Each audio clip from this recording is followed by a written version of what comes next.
You are listening to the Real Estate Influencer Podcast.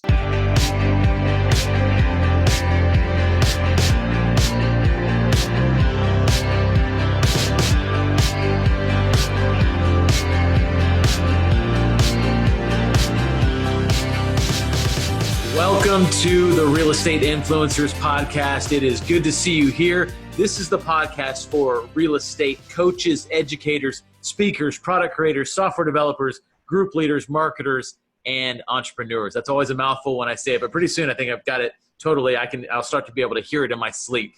Basically, if you are a leader in the real estate investing community, if you serve the real estate investing community with a product, a service, or training, you are in the right place. We are all about marketing, and we're all about getting better at our marketing so that we can reach more people and help more people so we can grow our tribes and grow our communities. And really, you know, how many people we reach and how many people we're able to help, the linchpin in all of that is marketing, right? So I came to marketing as a house flipper, learned marketing as a house flipper, but then got into the education business, into the publishing business, and just got to love marketing so much because what is marketing really? It's effective communication, and effective communication is how we help people, right? So I'm really a marketing geek. You guys know we're marketing geeks here at the Real Estate Influencers Podcast, me and Jason Hartman, and really our merry band of pranksters, everybody that we're affiliated with, they're all about marketing, and they're all experts in their own way. And I've said it before, I'll say it again, I hang out with the coolest people. I rub shoulders with the best in the business. I have the best friends, and I just have the coolest projects going. And somebody that I work with a lot that I'm really happy who's on the show today is Mr. Jeremy Knauff. Jeremy, how you doing, man? Doing awesome. Thanks for having me today, Matt. Yeah, man, it's good to see you. So guys, for those of you that don't know Jeremy, his company is Spartan Media. He is my go-to guy when it comes to online branding. He's a media expert, really has a wide variety of expertise across the digital marketing landscape. But I really know him as a guy who understands the customer journey, understands branding, and really knows how to ask the right questions to help me achieve the objectives I'm trying to achieve with my marketing, right? So he asks a lot of tough questions. When I say, I want to do this, I want to do that, it's usually, well, let's step back and say, why do we want to do that? Because who are you talking to? Why do you want to do it? What do you want them to do? How is it going to help them? And he really helps bring a lot of those pieces together so that we can help our communities, right? So really glad he's on with us today. And we're going to talk a little bit about media and, traffic hacking a little bit. And really today, I think we're going to focus in on creating authority and how we create authority online with some pretty cool methods that you've got, right, Jeremy? Absolutely. So let's get into it, man. Let's talk about authority. Why is it important to create authority? How do we use authority? We're real estate investor educators, product creators, software owners. We want to be seen as the best option, the best trainer, the best tool in our marketplace. How do we establish authority, and what's the purpose of establishing that authority? Yeah, so before we get into talking about how to do it, let's talk about why it's important, right? A lot of people, they make this mistake of thinking, oh, well, all of my customers, or even thinking, oh, hey, I make decisions based purely on logic. I look at all the facts, I look at all the information, and then I make an educated decision based on that information. The reality is there's still a large portion of our decision making is based on our early brain where, we were just responding to things. So authority helps you to kind of shortcut and stand out from a lot of your competitors. If you can build authority and demonstrate that authority, then what you're doing is you're showing people that you are educated, you're knowledgeable, you're able to be trusted. It creates kind of a validation, right? Absolutely validation, but it's basically social proof, right? Like if 10 of your friends say, hey, this restaurant's awesome, you're going to go to that restaurant. If you've never heard of it, you're probably not going to go there. So it's the same approach in business. If we can have other people or other entities, organizations, publications, things like that, basically vouching for us and saying, hey, this person really knows what they're doing, and they're qualified and can be trusted, that's going to give you so much impact from a marketing perspective, and it's going to make your sales process easier.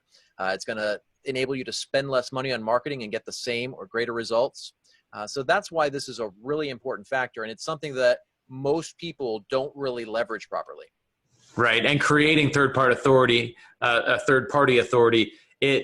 it says something about you that you can never effectively say about yourself, right? Absolutely. If Time Magazine says something about Jeremy Knauff, that's and says he's the man, that's way better than Jeremy Knauff telling you how good Jeremy Knauff is, right? And so, and so at the very basic concept, be like, no one likes someone who toots their own horn, right?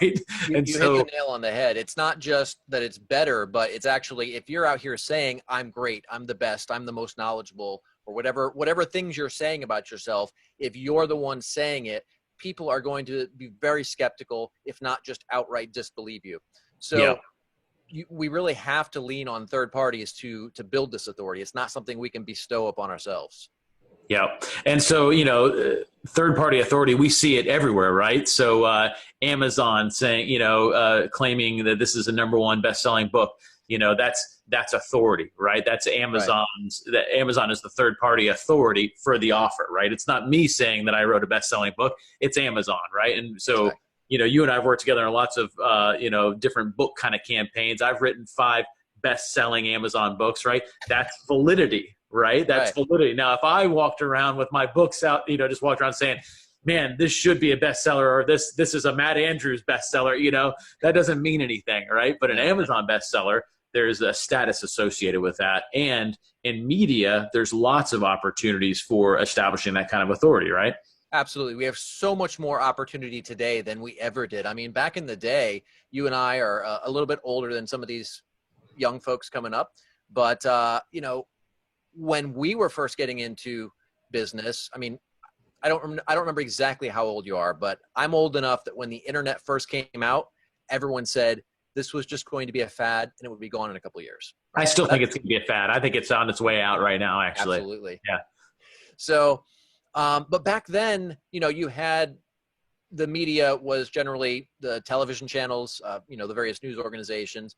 You had magazines, you had newspapers, and that was pretty much it, right? You didn't have the ability to go and dig up online who's the editor, who are the various journalists, and how do you get in touch with them. All of the things that we can do today is absolutely insane, the power that we have in front of us, and so many people are not tapping into it, and because of that, they're not building the business that they could have. They're working so much harder. They're spending so much more on their marketing because they're not using the tools and resources that are out there. I mean, we have the ability to directly get in contact with basically any publication, whether it's a news organization, a magazine, an online publication, whatever it is. And that's it's a great tool to use.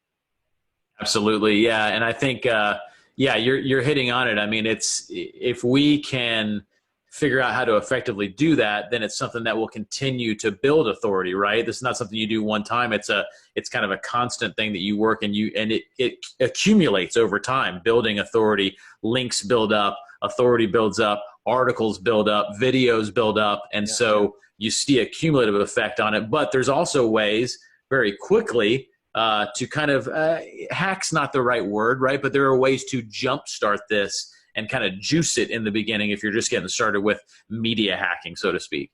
Absolutely. Yeah, I think the word hack has kind of been bastardized over the last several years. But I mean, the reality is there are ways to shortcut it. There are ways to hack it. To figure it out. Yeah, to figure out. You know what it is? It's leverage. How to leverage it. That's really what we're talking about, right? And absolutely. Media, how do we leverage media? You leverage it for third-party authority, and how do you leverage the individual platforms that we have? And I know that's what you're going to get into a little bit. So whenever you want to, please share your screen. And I know you're going to share some cool stuff. You gave me a little preview of it. And this is really cool, guys. You're going to want to take notes and look closely when he shares this in a little bit here. Awesome. So the first step in any of this stuff is, first of all, we have to be creating content, right? And you are definitely practicing what you preach because, I mean, Christ, 6 books, that's nuts. But you're also doing webinars, you're doing things all the time. So you've got all this content out there. For everybody, that's the first step. You have to be creating content. Mm-hmm. Then from there, we can then use that content to basically leverage up, right? We've all heard the story of the guy that wanted some big thing and he went out and traded something and then just kept trading up and trading up and trading up until he got whatever that big thing was. Mm-hmm. I don't remember the exact details of the story, but I think you know what I'm talking about. Yeah, totally. Yep. And it's the same with media, right? You don't have to go and get featured on, CNN or Fox or MSNBC or whatever, whatever news channel or whatever publication, Forbes, Entrepreneur. You don't have to get featured in those right out of the gate. And the reality is you're not going to, right? Because if you've got nothing to support your claims of expertise, they're not going to feature you anyway, because who the hell are you? Right. So the first step is creating content. That could be something simple. It could be, doing a Zoom call where you're answering questions. It could be creating a video on YouTube, writing your own article, whatever it is. But then you take that piece of content and you leverage that into additional media. So a good thing that we can do once we've got some content that we can use, and it doesn't have to be, a massive library of content. You could have a single article, and then you can go find other writers, journalists, podcasters, whoever, who are covering those type of topics. So in your case, real estate, if I wanted to, let's do this real quick. Do you have a particular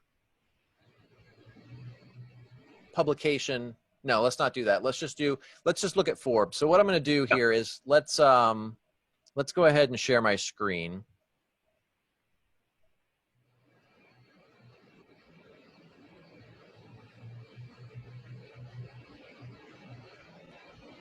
All right. I can see it. Yeah. Okay. So let's say, so in your case, let's go Forbes real estate.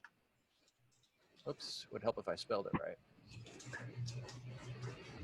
Actually, let's go over to Forbes and let's see. Let me move this out of the way. So if we go over here,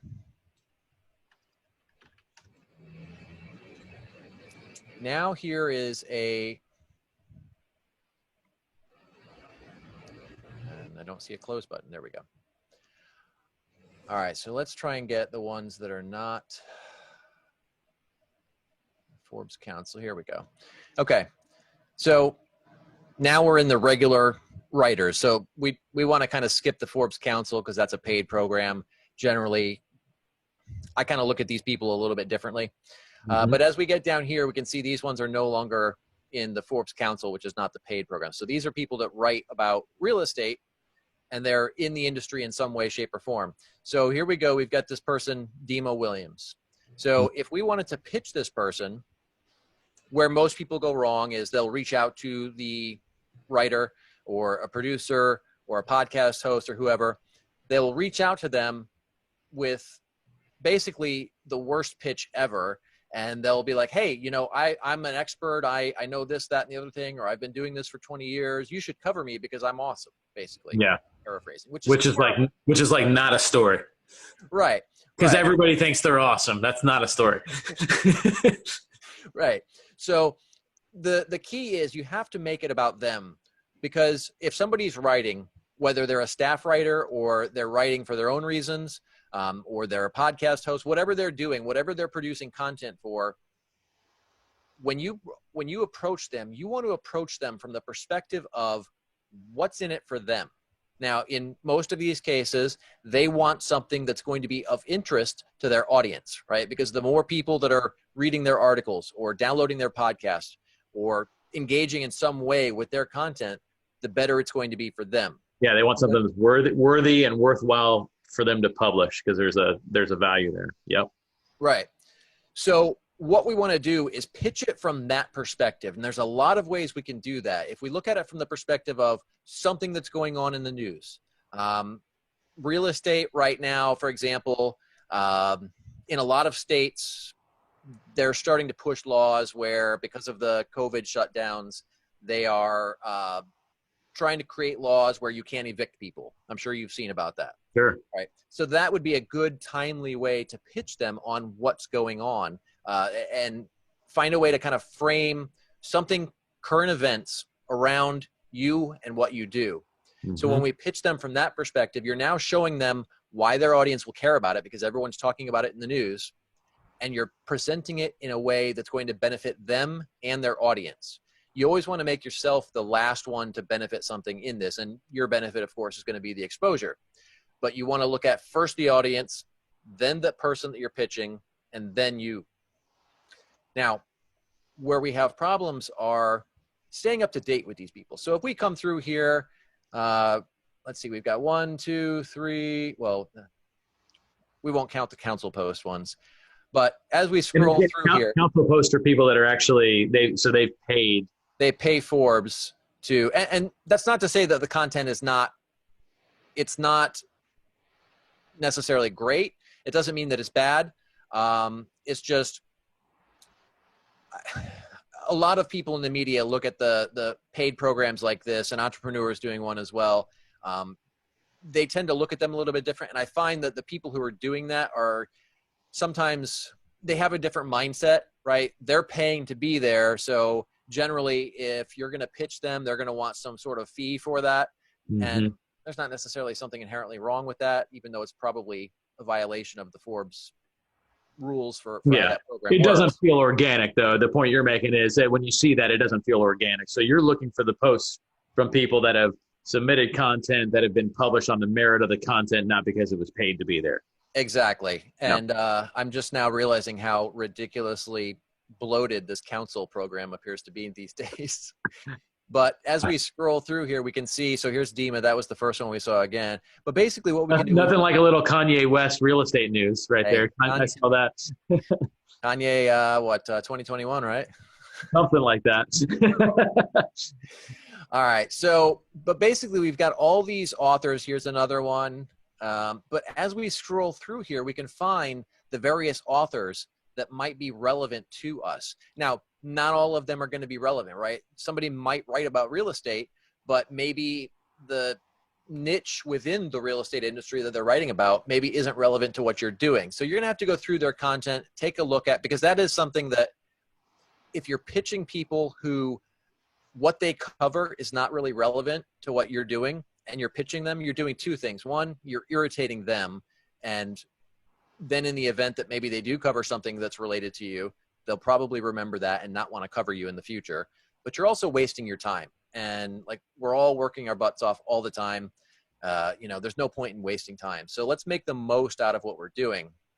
So what we want to do is go through here and find these journalists, these podcast people,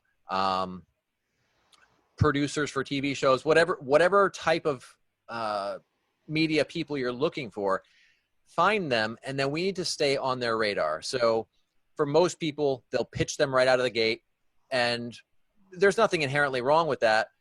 But if you can spend some time ahead of time to kind of build that relationship and nurture it, then when the time comes to pitch them, it's going to be a lot different than if your first contact to them is just a cold pitch. Right. So something you can do here is, let's just grab Brad's name here. Oops, let me grab him.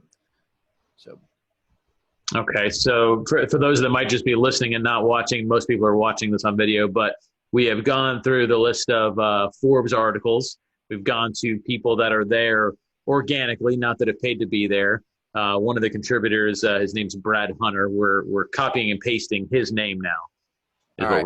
So now we're going to go over to a tool called Google News Alerts. Now, this is a free tool from Google. It's incredibly powerful, but most people aren't even tapping into this even close to some of the potential you can use it for. So I use it for, whoops, I'm in a different account here. I suppose it doesn't really matter, but I use it for clients. I use it for media. I use it for all kinds of things, right? So I'll put my own name in there. I'll put my company name in there. I'll put clients' personal names in there, their business name, everything. And then basically if anything shows up in the media, I'll get notified. But there's a really cool way we can use this. So let's put in Brad.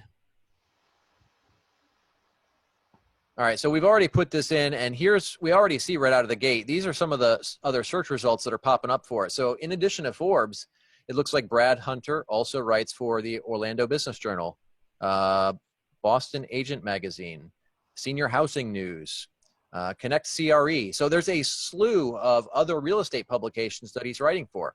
So let's say we create this alert for him. So now every time something pops up, let me just tweak that. I usually like to put quotes around it. And I like to change the settings on this to as it happens. Okay. Because So what will happen we're is, already seeing what's out there already for Brad Hunter. We've seen that he's tied to other publications, but now you're setting up an alert so that when he comes up with something new, you're getting it right away. right. So now what we can do with this is, as soon as Brad publishes his next article and Google finds that article, and they're generally going to find it pretty quickly, right? Because these large publications like Forbes or the Orlando Business Journal or any of these large publications that are publishing content on a very regular basis, pretty much when they publish something, Google's going to find it almost immediately. So as soon as he publishes an article, you're going to get an email from Google in your inbox. So now we can go over to that article. So let's say on Forbes, we could come over here and let's take a peek at one of his articles real quick. I don't remember if Forbes has, yeah, Forbes does not appear to have comments on here anymore. Most publications don't have comments anymore. But if a publication does have comments, then of course, once you get that news alert and that writer publishes an article, you can drop a comment in there. Then we can also go over to Twitter or LinkedIn, Facebook, wherever, and share that article and tag that person in it. Mm-hmm. So now what we're doing is we're sharing their content because it's valuable, right? If we're in that industry, it's useful information for our fans and our audience as well. So, but by sharing that, we're putting that information in front of these people, but we're also building goodwill with Brad here. And if we do this over time, he's going to start seeing your name pop up. He's going to start seeing that you're sharing his content on a regular basis. Now, how much different do you think that pitch is going to go when he sees that you've been sharing his content for 3 weeks, and then all of a sudden you're like, hey, this new thing is happening. Is this something that, you know, we could talk about maybe doing an article on? It's going to be dramatically different. It's Sure. a relationship. Yeah, you primed the pump for a good relationship already because you've shown that you know what he's doing. You like his stuff. You shared it. I mean, that's a great way to start the conversation rather than, hey, I, saw this article and I called you and now I want to sell you something. It's a way better tact, right? So Exactly. So you found him, you searched. So whatever your industry is, and most of us are in some phase of teaching or on some side of real estate, right? But you could do this with any niche. You go and find an authority in your niche. In this case, for real estate, our authority that we chose was Forbes. And then you do the what's the Google tool called? It's just Google. Google News Alerts. Google News Alerts. You put that name in there of that individual or the person you're following or trying to get on the radar of, and that's almost like a little cheat sheet to them, isn't it? You know, I mean, it's like you see real quick some search results, but then you're going to get that real time alert whenever they do something, and then you enact your procedure of commenting or retweeting it or even hitting them up and, retweeting it and tagging them in it, or going straight to them and saying, hey, this is a great article. Thanks for this. I really liked how you said this. And Exactly. Not have an ask, just a thank you for the good information you put out. And who doesn't want a little recognition? So all of that just ingratiates you to that person. Really smart.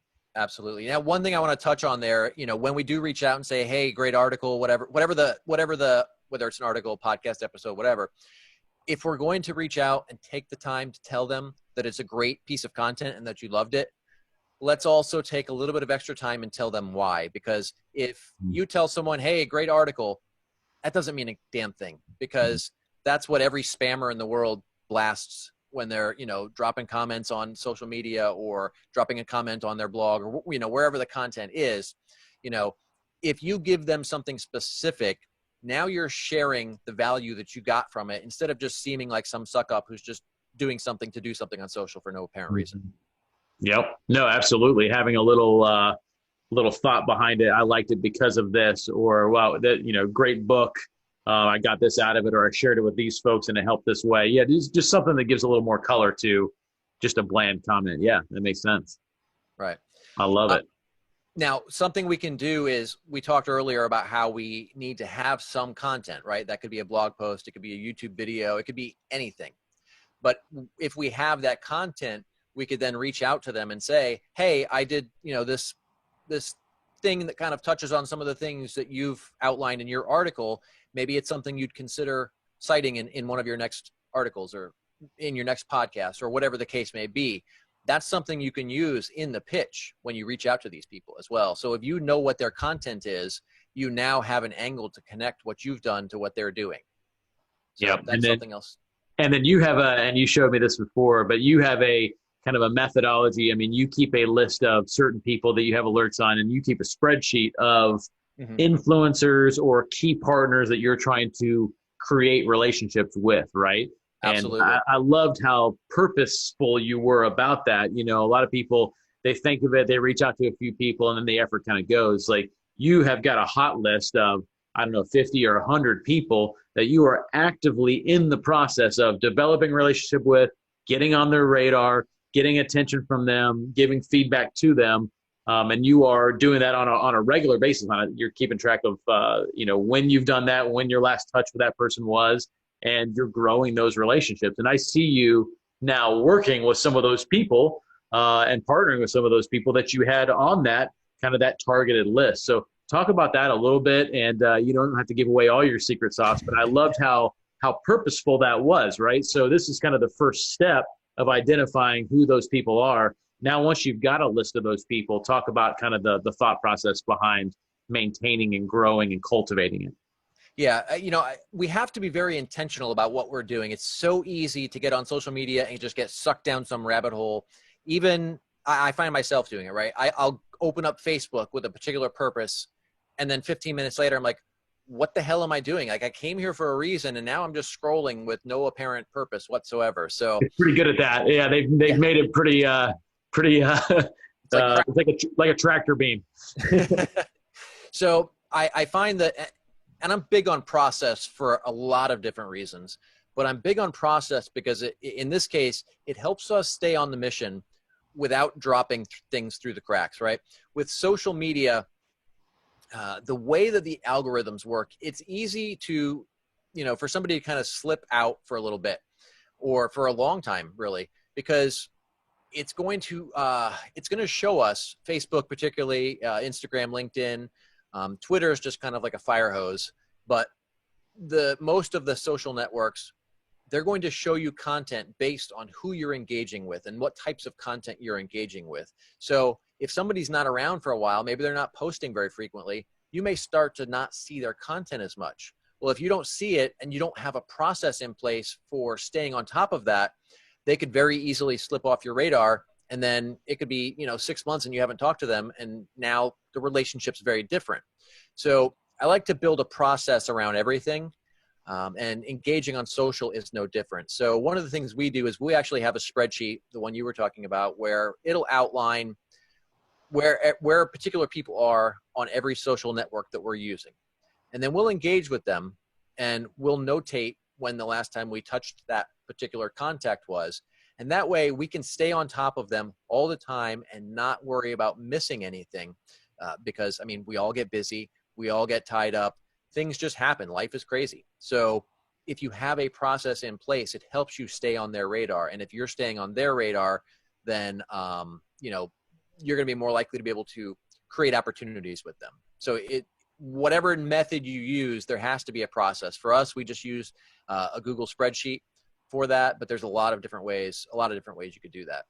Yeah, absolutely. And I think about, there's so many applications for the process that you're talking about. I think about, if you had a high-paid, high-dollar mastermind group that was very specific, that just served one niche within a micro niche in real estate. We've got one of the members of our family mastermind is in the assisted living niche, right?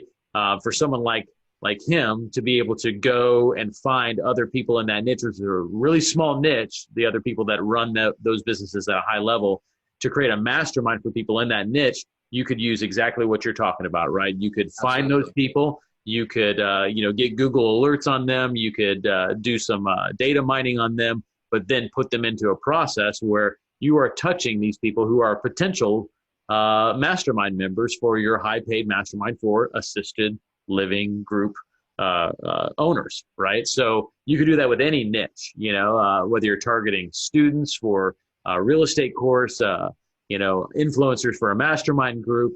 an event that you're putting on in a specific area. You could do this by location, right? You could a specific type of person in a specific type of area that you cultivate over the course of a few months before you really market to them or try to actually get something done with them. So there's just a lot of different ways that you can think about how to use this. But the bottom line is it's there's a process for it, like you said, and it's very purposeful, right? These relationships don't happen on accident. And we've all been on LinkedIn and seen that we've got 8,000 messages from people that we don't know saying the exact same thing, copy and pasted the same way. Hey, just wanted to reach out and network. And it's like, oh, great, let's network here in the chat on LinkedIn, and like nobody does it, right? So how do you cut through that clutter? You cut through it by doing what you're talking about, Jeremy, right? So talk about that as we kind of close out this subject here. Talk about how that helps you cut through the clutter and some real ways that this has helped you, gain access to those people. Right. Well, the key thing we want to look at here is the same way that if we're going to reach out to a journalist or a producer or a podcast host or, anybody in the media, we want to approach this from the perspective of creating value. All right. Everybody comes on and they'll either come in with an ask and that's the only engagement they have, or they'll come in with really shallow, superficial engagement. Like, hey, great post. Or, they'll just go in and like somebody's post and that's about the extent of the engagement. Yeah. What you need to do is engage in a meaningful way. If the same way that if we're going to reach out to somebody and tell them what we loved about their article, do the same thing on social media. Drop a comment on LinkedIn and say, hey, this was a great article. I really liked your point about XYZ. I'm curious what you think about this, and then maybe bring up another topic related to that. Like, engage in some meaningful way, and that's going to change the dynamic dramatically. And then, of course, we need to do that consistently, right? It's not a one-time thing. It's something we need to do all the time. So commenting on their posts in a meaningful way is one way to do it. Sharing their content is another way. And it doesn't really matter that maybe somebody might technically be a competitor. That's okay, because the reality is there's plenty of business to go around, regardless of what industry you're in. So, there's been plenty of times that I've shared content from people who are technically competitors. And a lot of people who are technically competitors have shared my content, right? Because it's useful content. You're building a relationship with your audience. So your audience isn't necessarily their audience. So even by sharing that, you're not really likely to lose any business. It's not like you're going to share one post and then all of a sudden everyone that's been following you is going to go do business with them. But what you're doing is you're building this goodwill and you're creating an environment where other people want to share your content as well. So, if we do that, just same way with everything else, make sure to make it useful, right? Don't just share the article and call it a day, but share the article and pull an important key point out of it and talk about why this matters. Talk about how this particular thing that they talked about impacts your industry or impacts people in some way. When we can approach it from a more valuable perspective where we're going deeper than just surface level like most people do, then you're going to get people's minds thinking a lot more. You're going to get people engaging more. You're going to create a stronger relationship. Kind of like real communication, right? Instead of just spam communication or auto dialing or copying and pasting the same, nice quote under every meme or whatever it is, right? Yeah, no, absolutely.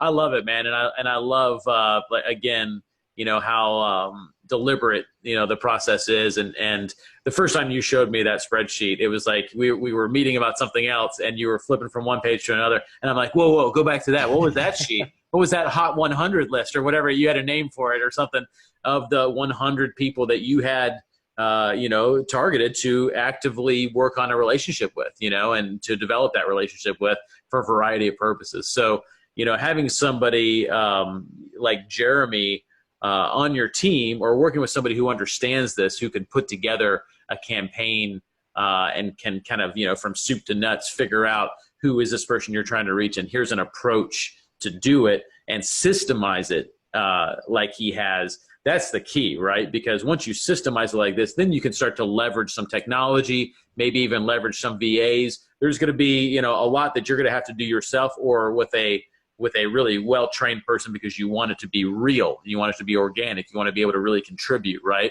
But by systemizing it, there are ways that you can leverage it and ways that you can, especially, I know, Jeremy, batch it, right? So you go down through your list and you think, okay, these 50 people need touches in this amount of time, and you make that happen. You're not sitting there every day looking at everyone, going down the list on every single person. You're batching that so that it feels like there's a constant connection there, right? Absolutely. And isn't that what we're trying to do with, those of us in the REI education and influencer space? We're trying to reach our people. We're trying to create that connection. We're trying to make it more constant. Think about if you took some of the things that Jeremy's talking about here and methods like this and this kind of purposeful attack, and you put this around a webinar campaign, and you used it with the people that you're trying to reach with the webinar and kind of married those together. There are just a lot of different ways that you can juice your campaigns. And that's why I love hanging out with people like Jeremy, because he gives me ideas like this and we work on cool projects like this. So I appreciate you, man. What's the best way for people to reach you? I know I've got you pretty tied up on projects. I'm not putting him out there. You can't have him, guys. But if you have a question, you want to reach out to Jeremy, I do want you to be able to reach out. So what's the best way to reach you, Jeremy? It's not hard to find me. I'm on social media. You can find me on Google. If you just go plug my name in somewhere, you'll find me, whether it's Google, Facebook, Instagram, you name it. I'm all over the place. So I'm not hard to find. Awesome. So that's Jeremy, and those that are just listening, not watching, that's Knauff, Knauff, Jeremy Knauff. And everything we talked about today will be in the show notes.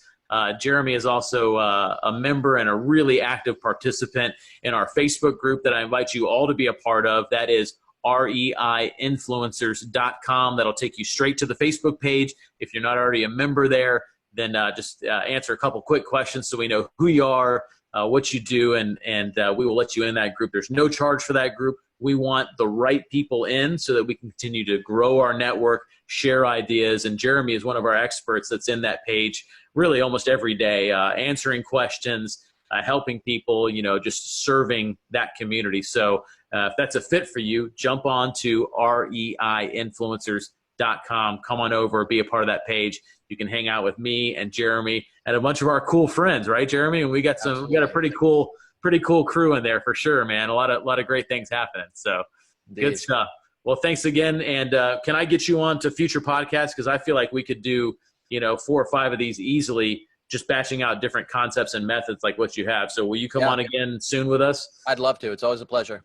Yeah, that would be awesome, man. We appreciate it. So, guys, thank you for being here for the Real Estate Influencer Podcast, the podcast for real estate coaches, educators, speakers, product creators, software developers, group leaders, marketers, entrepreneurs, and anybody else that is a leader that serves the real estate investing community. If that's you, you're in the right place. Go to reiinfluencers.com, join our group, and we will see you on the next episode. See you guys.